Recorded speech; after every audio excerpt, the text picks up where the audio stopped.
भगवान देव अधिदेव महादेव के पावन चरणों को नमन करते हुए आप सभी को 5 दिवसीय दीप महोत्सव दीपावली की बहुत बहुत बधाई।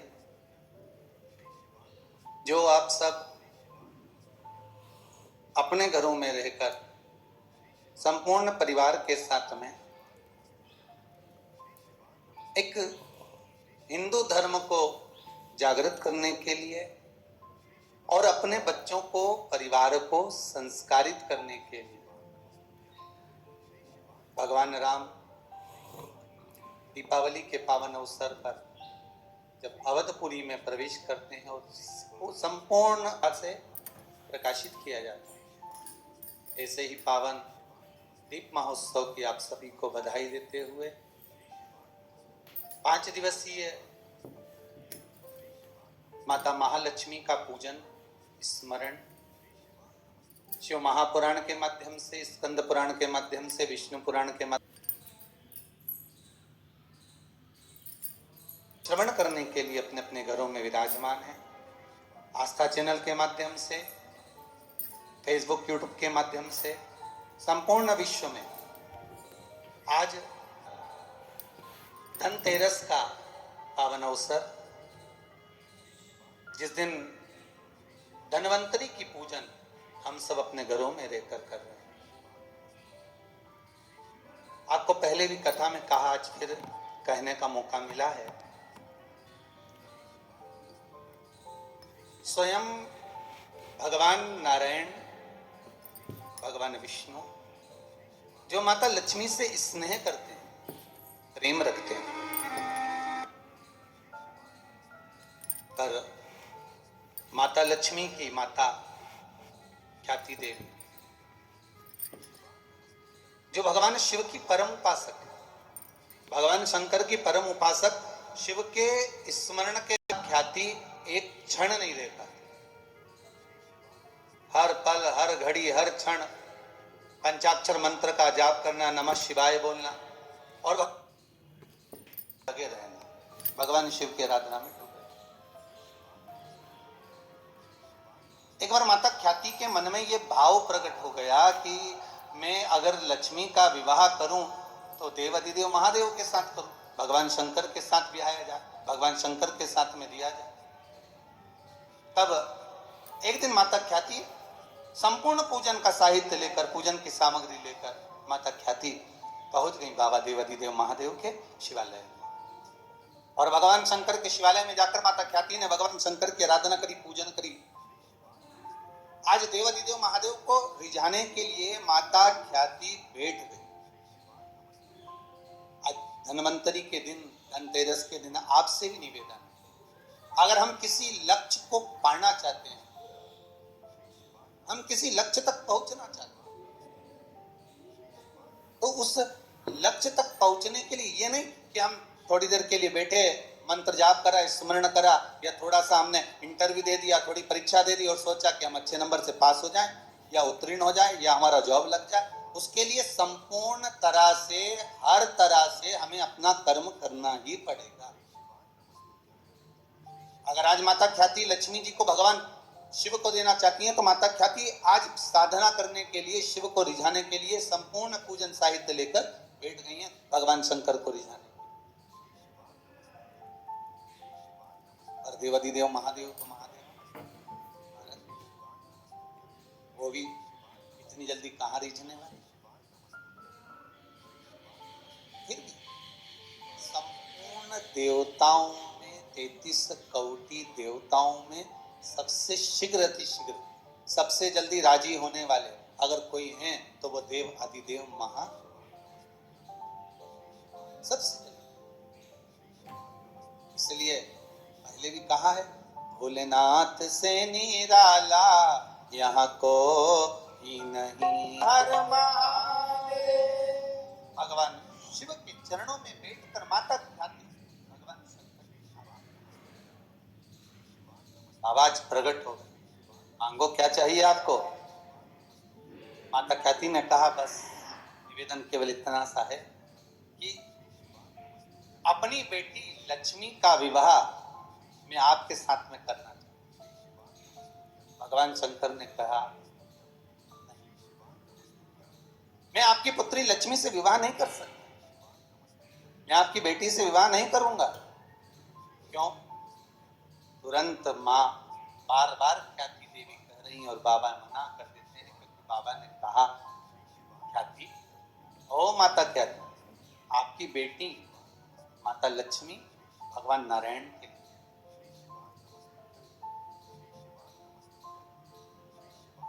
लक्ष्मी और दरिद्रता, ये दो अलग हैं, दोनों बहनें।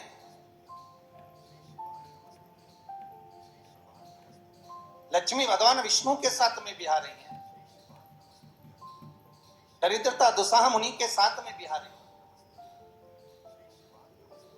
शायद इसीलिए हमारे हिंदू धर्म के अंतर्गत माता लक्ष्मी का जहां पूजन होता है, माता लक्ष्मी की जहां आराधना होती है, वहां से दरिद्रता को बाहर निकाल।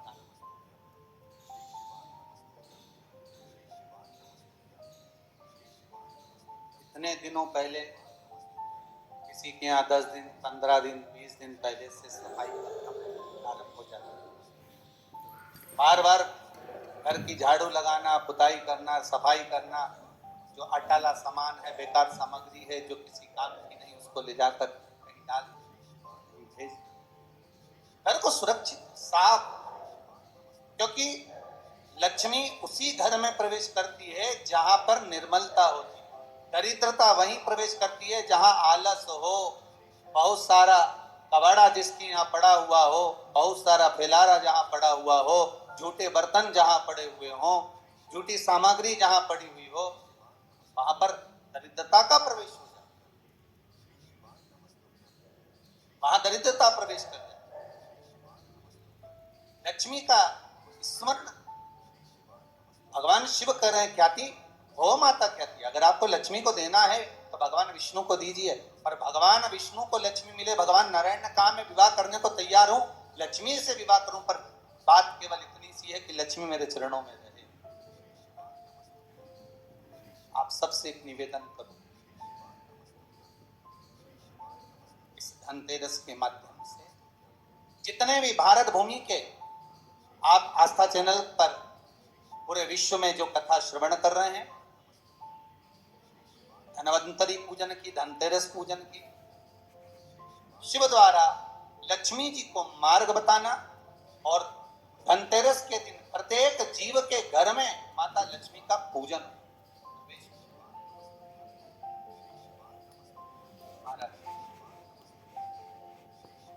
भगवान शिव स्वयं भगवान नारायण से कहते हैं कि आप लक्ष्मी को अपने चरणों में रखो। भगवान कहते हैं मैं रखने को तैयार हूं, और लक्ष्मी मेरे चरणों में रहे, जहां मैं हूं वहां लक्ष्मी।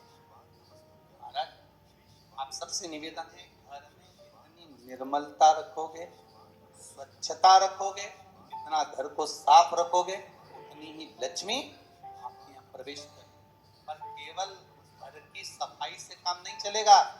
शिव महापुराण की कथा कहती है घर की सफाई के साथ में मन की भी सफाई होना चाहिए। काम, लोभ, आसक्ति, वासना, तृष्णा, ये सब हमारे भीतर भरा हो, और हम सोचें कि भगवान हमारे घर में प्रवेश कर जाए तो कैसे कहते हैं, उन्हें आंगन नहीं द्वारा कैसे आएंगे, अब तक गंदा पड़ा है द्वारा कैसे आएंगे, कैसे आएंगे हरि, कैसे आएंगे हरि, अब तक गंदा पड़ा है द्वारा कैसे आएंगे हरि।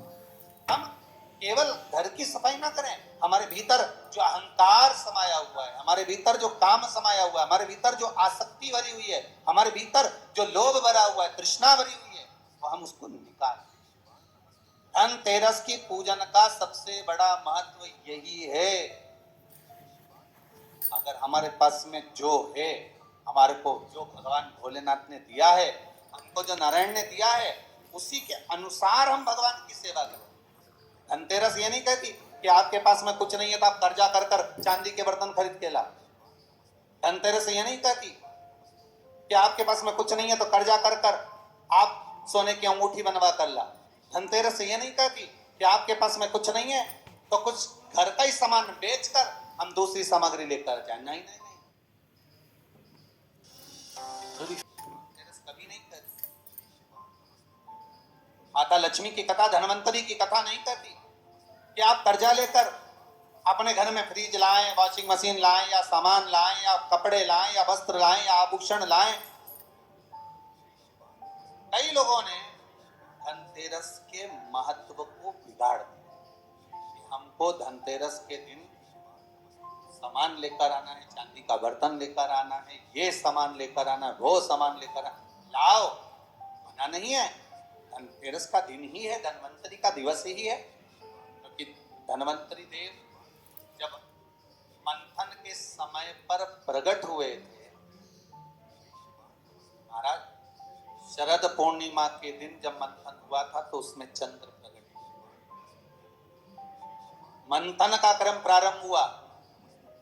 कार्तिक की द्वादशी के दिन जो मंथन हुआ उसमें कामधेनु गाय प्रकट और मंथन प्रकट हुआ। त्रयोदशी आई, धनवंतरी देव प्रकट हो गए। इनके एक हाथ में शंख है, दूसरे हाथ में चक्र है, तीसरे हाथ में सुंदर औषधि है और चौथे हाथ में सुंदर अमृत का कलश है। स्वयं धनवंतरी देव प्रकट हो। और ये धनवंतरी है कौन? भगवान विष्णु का ही एक अंश।